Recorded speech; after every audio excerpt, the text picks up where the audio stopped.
Hi friends, it's Mr. Lester. Are you ready for another snacking story? Me too.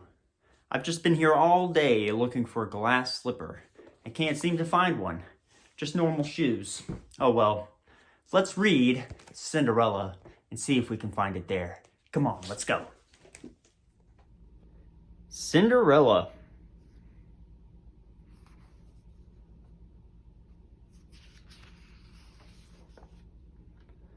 Once there was a widower with a kind and beautiful daughter. Life was sweet in their simple cottage until the widower decided to remarry.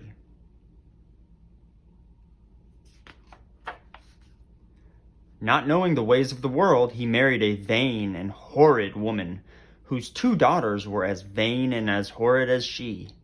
"What a stupid little house," they said.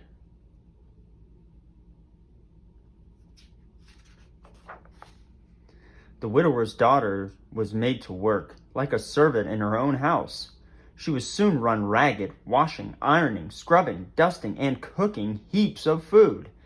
The poor girl no longer had a bed of her own and had to sleep among the ashes and cinders. And from that time on, they called her Cinderella.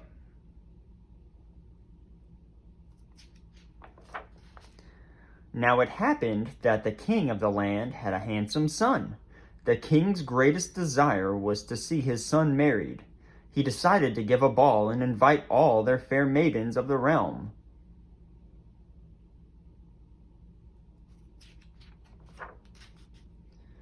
When the king's messenger delivered the royal invitation, the dreadful stepsisters were overjoyed. Each was convinced that she would win the prince's favor. On the day of the ball, Cinderella was exhausted from trying to make her stepsisters look beautiful. "Wouldn't you like to go to the ball?" they said, teasing her cruelly. "Oh, yes," said Cinderella. "Don't be ridiculous," cried the stepsisters. "What would a wretched mouse like you do at a fancy ball?" And then they shrieked with laughter.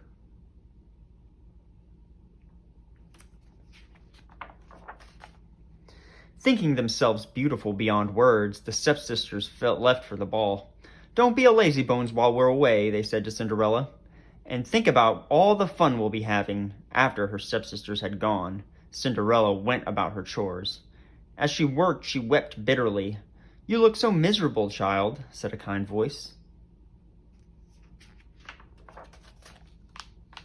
"Who are you?" said Cinderella. "I," replied the plump little woman, "am your fairy godmother. Please tell me why you're crying." "I want so much to go to the ball," said Cinderella. "That should not be too difficult to arrange," said the fairy godmother. "But you must do as I say. First, fetch me a nice big pumpkin from the garden."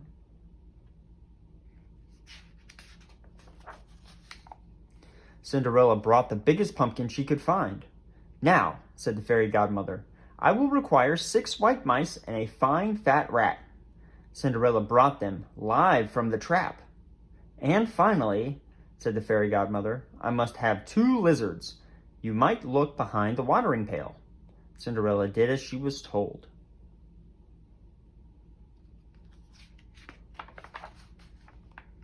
With the touch of her wand, the fairy godmother changed the pumpkin into a magnificent golden coach, the mice into 6 white horses, the rat into a jolly coachman, and the lizards into 2 sleek footmen.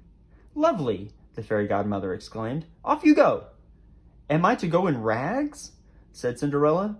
"Silly me," said the fairy godmother, and she transformed Cinderella's filthy rags into an elegant gown, and on her feet placed a pair of sparkling glass slippers. "Now you are ready," said the fairy godmother. "But remember this, you must return home before the stroke of midnight, for then all your finery will change back to what it was." Cinderella promised to obey, and then she was off to the ball.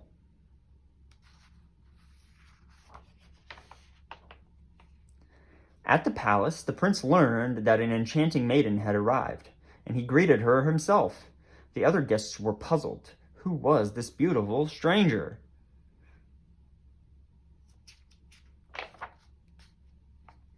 Completely smitten, the prince had eyes only for Cinderella.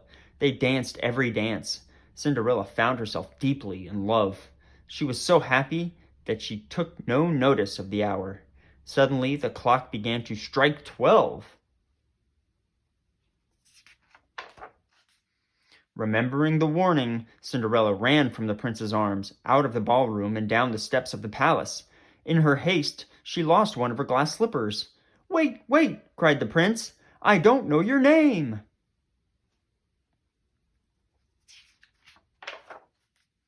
Cinderella's golden coach sped away from the palace, but at the stroke of 12, the fairy godmother's warning came true. The coach was changed back into a pumpkin, the horses back into mice, the coachman back into a rat, and the footman back into lizards. Cinderella was once again dressed in rags.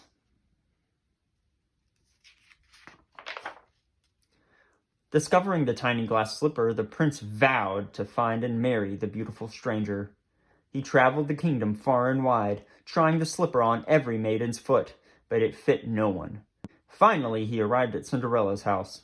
"Me first!" cried the eldest stepsister, extending her long, skinny foot, but she could only manage to get only her toes into the slipper. "My turn!" cried the youngest stepsister. Thrusting her pudgy foot at the prince, she pushed and shoved, grunted and groaned, but the slipper would not fit. "May I try it on?" said Cinderella, stepping out of the shadows. The glass slipper fit perfectly on Cinderella's tiny foot. "I have found my princess!" cried the prince. "We shall wed tomorrow." On that festive day, the kingdom rejoiced.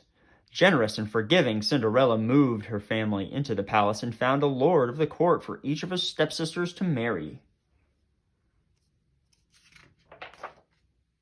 Cinderella's fairy godmother moved in too, just to make sure everyone lived happily ever after.